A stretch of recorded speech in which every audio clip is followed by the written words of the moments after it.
E aí pessoal, aqui quem fala é o Dark Shadow. Meu canal é novo no YouTube, eu não tenho nenhum vídeo. Esse vai ser meu primeiro vídeo de Geometry Dash. Aqui, primeira fase, nem comecei, acabei de abaixar o jogo. Aqui ó, podem ver a nova atualização, então vamos começar.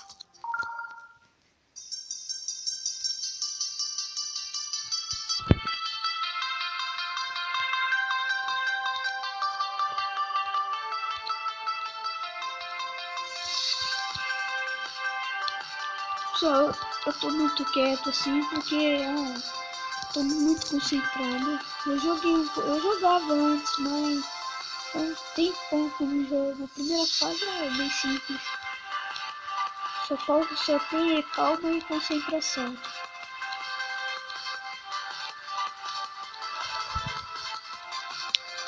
A navinha que é chata. É difícil controlar ela. Então, a terceira moeda é a mais difícil, então eu não vou pegar porque é muito difícil mesmo. É a primeira fase, mas pra pegar a primeira... Ai, merda. Pra pegar a terceira moeda é muito difícil. Bem no final mesmo, tem uma passagem secreta no teto.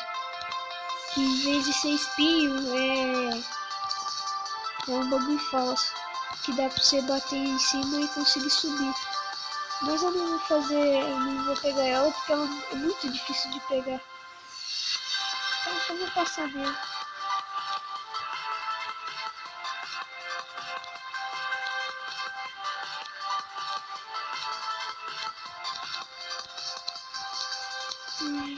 Quase acabou.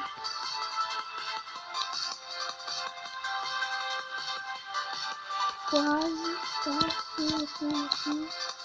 Que já é bem complicado, que tem que pular 3 espinhos.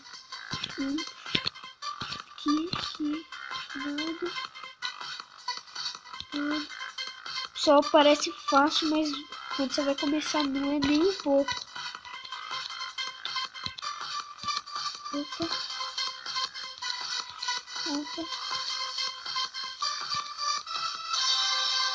Ali em cima.